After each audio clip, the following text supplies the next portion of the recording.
హరిహర వీరమల్లు నిజంగా ఎలా ఉందంటే నేను పరిస్థితి సినిమాలు వేరు రాజకీయాలు వేరురా బాబు అని నేను ఏ వీడియోలో చెప్పినా చెప్తా.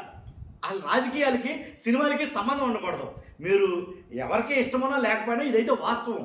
సినిమాలు వేరు రాజకీయాలు వేరు, మీరు ఒప్పుకోకపోయినా. కానీ ఈ సినిమాల్లోకి ఈ మధ్యకాలంలో రాజకీయాలు చొప్పిస్తున్నారు, రాజకీయాలు వచ్చేస్తాయి సినిమాల మీదకి.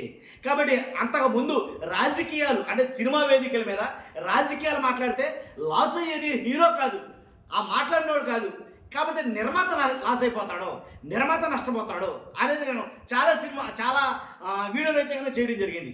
ఇప్పుడు ఎందుకు చేస్తానంటే కనుక హరిహర వీరమల్లు ఏదైతే ప్రీ రిలీజ్ ఈవెంట్ ఫంక్షన్ మీద, అది ప్రీ రిలీజ్ ఈవెంట్ ఫంక్షన్ అనాలో లేకపోతే రాజకీయ సభ అనాలో అర్థం కాల. విషయాలు చెప్పే ముందు ఫస్ట్ నాది రిక్వెస్ట్ ఉందండి, లైక్ చేయండి. వాస్తవాలు మాట్లాడుకుందాం, నిజాలే మాట్లాడుకుందాం. ఫస్ట్ లైక్ చేయండి. లైక్ చేస్తే ఎక్కువ మందికి ఇన్ఫర్మేషన్ షేర్ అవుతుంది. అంతేకాదు కొత్తగా మన ఛానల్ ఎవరైనా చూస్తే కనుక పక్కాగా సబ్స్క్రైబ్ చేయండి, లైక్ చేయండి. నాకు మోటివేషన్ ఉంటుంది. లైక్ చేయండి, మీ బాధ్యత. అలాగే మీ అమూల్యమైన అభిప్రాయాన్ని, నేను చెప్పిన మాటలు వాస్తవమా కాదా అనేది మీ అమూల్యమైన అభిప్రాయాన్ని కామెంట్ రూపంలో తెలియజేయండి. అనవసరంగా కెలిగినట్టు కదా, ఒక మాట మాట్లాడుకుందాం, అనవసరంగా కెలిగినట్టు కదా. ఎందుకంటే వైసీపీ కార్యకర్తలు కానీ, వైసీపీ నాయకులు కానీ, వైసీపీకి సంబంధించిన వాళ్ళని కానీ అనవసరంగా సినిమా వేదిక మీద, అది కూడా హరిహర వీరమల్లు వేదిక మీద అనవసరంగా మాట్లాడుకోవడం ఏంటి. పవన్ కళ్యాణ్ గారు కూడా చాలా జాగ్రత్తగా మాట్లాడారు అంతకుముందు ప్రెస్ మీట్లో అనుకున్నాం. కానీ తర్వాత మళ్ళీ ప్రీ రిలీజ్ ఈవెంట్లు ఏమైందో తెలియదు. ఏంటి రాజకీయ రౌడీలను ఎదుర్కొంటున్నాను, రాజకీయ గోండాలను ఎదుర్కొంటున్నాను అని వైసీపీని ఉద్దేశించి మాట్లాడారని చాలామంది వైసీపీ కార్యకర్తలే మండిపడుతున్నారు. కాబట్టి సినిమా వేదికల మీద రాజకీయాలు ఎందుకండి? రాజకీయాలు వేరు, సినిమాలు వేరు.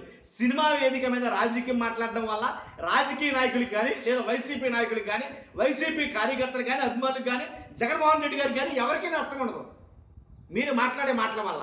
కానీ ఆ సినిమా నిర్మాత నష్టపోతాడు. ఆ సినిమా నిర్మాత నష్టపోతే మరలా సినిమాలు తీయడం అంటే వాళ్ళకి కష్టమైపోద్ది.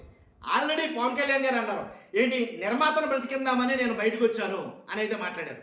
నిర్మాతను బ్రతికించడం కోసం నేను రోడ్డు మీదకి వచ్చి మాట్లాడుతున్నాను అని ఆయన నోటంట. ఆయన మాట్లాడిన మాట ఇది. ఇలాంటి నిర్మాత బ్రతకాలి అని ఆయన మాట్లాడిన మాట ఇది. మరి బ్రతకాలి అన్నప్పుడు మరలా రాజకీయం ఎందుకు ఆ సినిమా వేదికల మీద? చాలామంది రఘురామకృష్ణరాజు గారు ఆయన ఏం మాట్లాడారో విన్నాం. ఆల్రెడీ రాజకీయంగా చాలామందిని ఏంటి ఇలాంటి వాళ్ళని ఎదుర్కొంటున్నాడు బయట అయిన రాజకీయంగా అని ఆయన చెప్పాల్సింది ఆయన మాట్లాడేశాడు. తర్వాత కందులు దుర్గేష్ గారు ఆయన మాట్లాడారు. కానీ ఏంటంటే రాజకీయ నాయకులకి సినిమా వేదికలకి సంబంధం ఉండకూడదు, ఇదే నేను అంటున్న మాట. మీకు నచ్చితే ఖచ్చితంగా కామెంట్ రూపంలో తెలియజేయండి. ఎందుకనంటే కనుక ఇప్పుడు వైసీపీ వాళ్ళు ఏం చేస్తారు, బాయ్కాట్ వీరమల్లు అని అంటున్నారు. ఎందుకని? వాళ్ళకి తగబడిపోతుంది అక్కడ. కానీ వాళ్ళు అనవసరంగా కెలికారని నేను అంటాను ఖచ్చితంగా 100%. అనవసరంగా కెలకడం ఎందుకు? వైసీపీ సోషల్ మీడియా ఎంత స్ట్రాంగ్గా ఉంటుందో మీకు చాలామందికి తెలిసిన విషయమే. కానీ అనవసరంగా వాళ్ళని కదపడం వల్ల వాళ్ళ ఇంపాక్ట్ ఈ సినిమాల మీద పడుతుంది. పడదు అని అనుకుంటే పొరపాటే. చాలా సినిమాలు డిజాస్టర్గా మిగిలిపోయాయి. కాబట్టి వాళ్ళ ఇంపాక్ట్ పడుతుంది. పడితే అంటే నష్టపోయేది ఎవరో కాదు, నిర్మాత నష్టపోతాడు. నేను అదే ప్రధాన ఉద్దేశంగా చెప్పాలనుకుంది. కాబట్టి ఆల్రెడీ ఆ నిర్మాత ఏదో బాకీలు ఉన్నాడని ఆల్రెడీ 2,60,00,000 సినిమా చిల్లర ఒకటి, తర్వాత 60,00,000 చిల్లర ఒకటి, అలా కొన్ని నిర్మాణ సంస్థలకి ఆల్రెడీ బాకీ పడ్డారని దాని మీద ఫిర్యాదు తెలంగాణ చలనచిత్ర మండలిలో ఫిర్యాదు అయితే చేయడం జరిగింది. దాని మీద చాలా అవకతవకలు. అసలు ఈ సినిమా రావడమే గొప్ప విషయం అసలు. ఎందుకంటే కనుక ఎప్పుడో ఆగిపోయింది, ఆగిపోతుంది, ఏంటి వస్తుందో రాదో తెలియదని పవన్ కళ్యాణ్ గారు ఆయన మాట్లాడిన మాటలే. అలాంటి సినిమాకి రావాలా వద్దా, వస్తాదా రాదా అనుకున్న సినిమాకి మొత్తానికి ఏదో రకంగా తీసుకుని వచ్చారు, పట్టాలు ఎక్కించారు. పట్టాలు ఎక్కించిన తర్వాత మళ్ళీ ప్రయోగాలు ఎందుకు?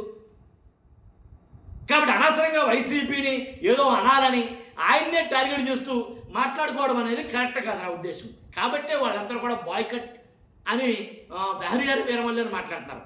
ఎందుకంటే అంటే నా ప్రధాన ఉద్దేశం ఒకటే, పార్టీలకు అతీతంగా నేను చెప్పే మాట ఏంటంటే రాజకీయాలు వేరు, సినిమాలు వేరు. రాజకీయ సభలు లేదా రాజకీయ వేదికలు వేరు, సినిమా వేదికలు వేరు. కనీసం దాన్ని కంపేర్ చేసుకుంటే నాకు ఒక క్లారిటీ వస్తుందని మీకు అని అనిపిస్తుంది నాకు.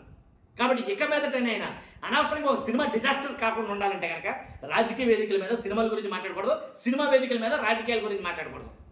పైగా మాట్లాడటం రాని వాళ్ళందరూ కూడా మైక్ ఇవ్వకూడదు అని అడిగితే కనుక రాజకీయాలు అవసరమా? చూస్తున్నాం మీరు అందరూ మీ అభిప్రాయం తెలియజేయండి ఖచ్చితంగా. అలాగే మర్చిపోద్దు, ఫస్ట్ అయితే లైక్ చేయండి, ఎక్కువ మందికి ఇన్ఫర్మేషన్ షేర్ అవుతుంది. కొత్తగా మన ఛానల్ చూస్తే పక్కాగా సబ్స్క్రైబ్ చేయండి. కుదిరితే యూట్యూబ్ కొత్త ఆప్షన్ హైప్ చేయమంటుంది, వీడియోని హైప్ చేయండి. Thank you very much.